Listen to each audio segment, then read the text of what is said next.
I use a lot of different types of adhesives in my woodworking projects, and I often get asked why I'm choosing the glues that I'm using. So in this video, I'm going to attempt to answer why I choose specific glues for specific circumstances.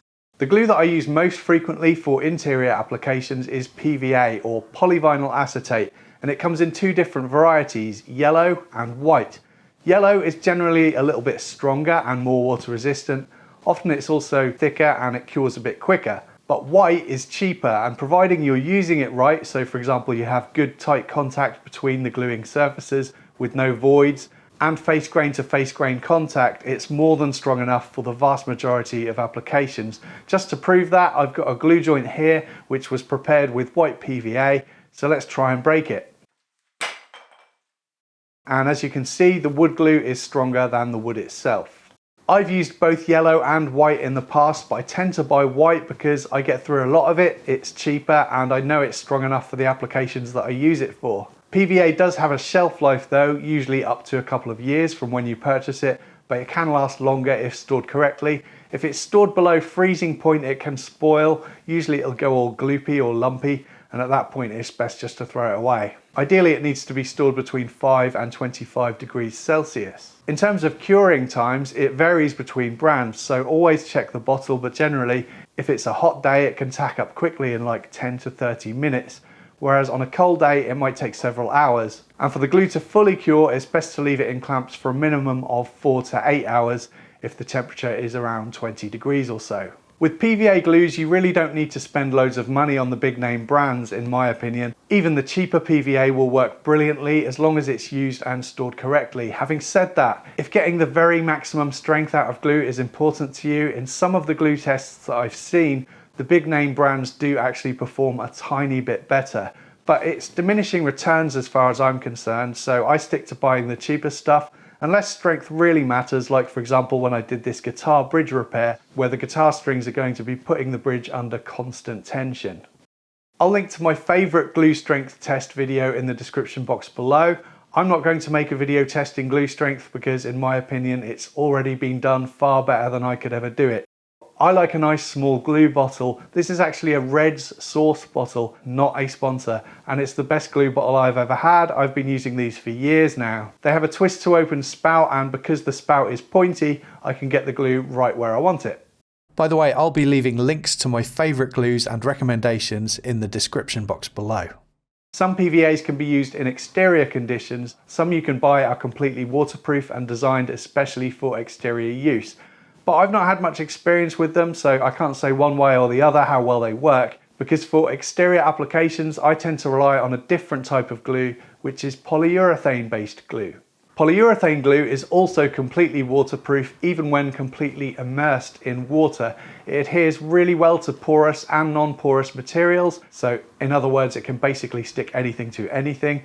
It's incredibly strong, it's durable and flexible, so as wood expands and contracts, the glue can move with it. Polyurethane glue also expands to fill joins, which can be an advantage, although I would say that that doesn't mean you can necessarily use it to glue together a poorly fitting joint, because I don't believe there's much strength to that foamy bubbliness that it creates. It's also available in a range of different curing times. I tend to choose the stuff that sets in 30 minutes, as I find that gives me a good balance of having enough working time, plus I don't have to wait ages for it to cure. So polyurethane glue tends to be my preference for exterior glue ups. However, be warned that if you get this on your hands, it's a nightmare to remove.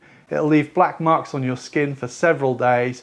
The best way I've found to get it off is using a metal scourer and some washing up liquid, but it isn't easy. So you should probably wear gloves, but if you're anything like me, you won't bother and end up looking like Mr. Skanky Hands here. Polyurethane glue needs moisture in order to cure, but as all timber contains a certain amount of moisture in it anyway, it's not necessary to add water, but if you want to spray on a little bit of water before applying, you can. Another problem with it is that it can harden in the bottle too, because air has moisture in it. But if you tip the bottle upside down until the glue falls down into the spout of the bottle, and then tip it the right way up to store it, that seems to prevent the glue from crusting up around the spout. And I always manage to get every little last bit out of the bottle by doing that. It does tend to be a bit more expensive if you compare it to the PVA exterior glues. Is it the absolute best glue for exterior conditions? I don't know, to be honest. I can only speak from my own experiences, but I really like it, I trust it, and it has worked brilliantly for me, so I see no reason to change. There are 4 other glues you might have seen me use before in my projects. The first is epoxy, and I tend to use it on random jobs like sticking back broken garden gnome heads. It sticks most things to most things, although it doesn't bond well to PVC or acrylic plastics or rubber. It's also great to use when you need a gap filling adhesive because it fills the voids and sticks things together, giving excellent structural strength. So for example, if I need to re-glue the frame of a chair together and the joints are no longer fitting tightly, that's where I would favour epoxy. And it can be bulked out with sawdust if you want to thicken it, or even if you wanted to use it as a filler. Now, I'm no epoxy expert. In fact, I've only ever used the stuff that you can buy in pound shops. I've never bought the most expensive branded stuff, and yet the pound shop stuff has always performed brilliantly for me. All I would say is that if you can get the stuff that comes in 2 separate tubes like this, I find that it tends to be much easier to decant out an equal amount of both resin and hardener compared with those ones that come in a combined tube like this. Epoxy fumes are toxic though, so you will want to work in a well ventilated area, and you should wear an appropriate respirator, especially if you're working with it for long periods of time, like if you're doing a big epoxy pour on one of those rivery table things. Another glue I use from time to time is super glue or CA glue. This can be used in conjunction with an activator to get almost immediate hold. Great for things like mitre joins on skirting boards or architraves. To be honest, I've never even owned a bottle of activator though. I really should pick some up sometime. I've always just used super glue on its own as it cures pretty quickly without activator. Super glue is available in different thicknesses too. The really thin stuff is good because you can use it to kind of wick into awkward to reach areas.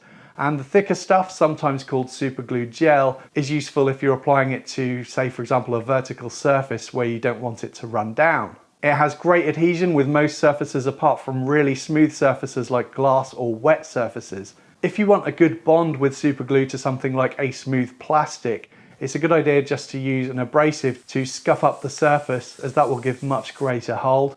And the same can be said for epoxy too. The problem with super glue is that it's brittle, so if used on wood, even though it forms a really good bond, over time as the wood expands and contracts, the glue is likely to fail. I don't use it very often, but it comes in handy occasionally. The final glue that I use is hot glue, and it's great when you need a quick or temporary bond.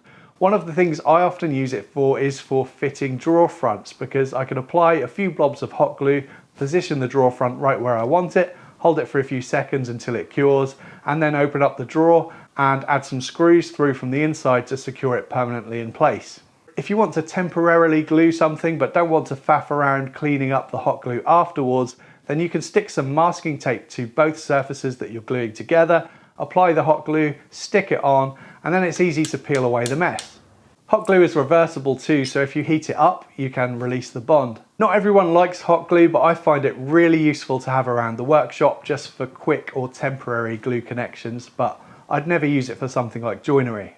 One last glue that I should mention is hide glue or hot hide glue, and even though I'm well aware of the advantages and disadvantages, I've never actually used it because quite frankly I have enough glues in my life already, so I'm not going to say much about it.